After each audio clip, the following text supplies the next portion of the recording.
జీవితంలో ఎన్ని సవాళ్లు ఎదురైనా పోరాడి మరింత శక్తివంతంగా ఎదగాలని గవర్నర్ తమిళిసై అన్నారు.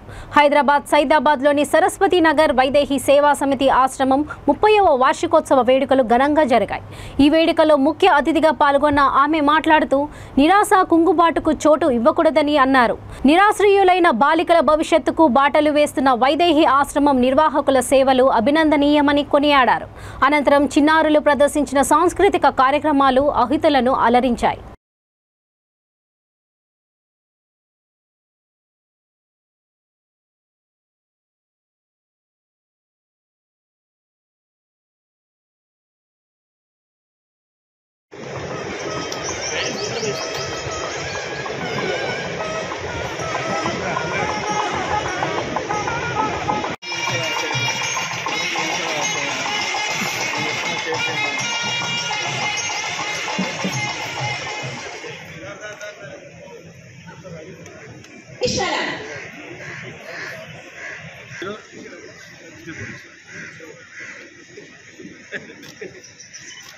जय हे भारत भाग्य विधाता पंजाब सिंध गुजरात मराठा द्राविड़ उत्कल गंगा विंध्य हिमाचल यमुना गंगा उज्जल जगति तरंगा तव शुभ नामे तव जय गाथा जन गण मंगलदायक जय हे भारत जय हे जय हे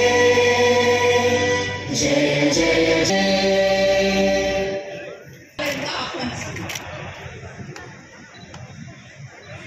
विशिष्ट अतिथि సేవా భారతి తెలంగాణ ప్రాంత అధ్యక్షులు మాన్యశ్రీ దుర్గారెడ్డి గారిని వేదిక మీదకి సాదరంగా ఆహ్వానిస్తున్నాం. వైదేహి సేవా సమితి అధ్యక్షులు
వైదేహి ఆశ్రమ్ శ్రీ దుర్గారెడ్డి గారు ప్రెసిడెంట్ సేవా భారతి తెలంగాణ ప్రాంత్ శ్రీ బి దక్షిణామూర్తి గారు speaker Shrimati K Bharatidevi vice president Vaidehi Ashram respected dignitaries distinguished guests esteemed media friends and all the other participants, I wish you all a very special good evening.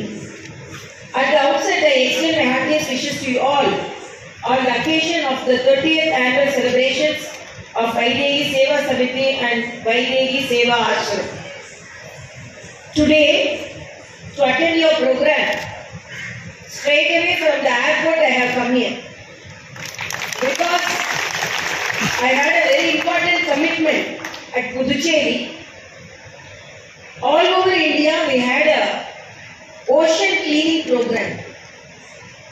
So before that I gave date to this program. But morning I was compelled to be at Puducherry because it's a national program. And after completing it, if I take the direct flight from Puducherry, it will be delayed. So I came to Chennai, traveled 2.5 hours, and then took a flight and straight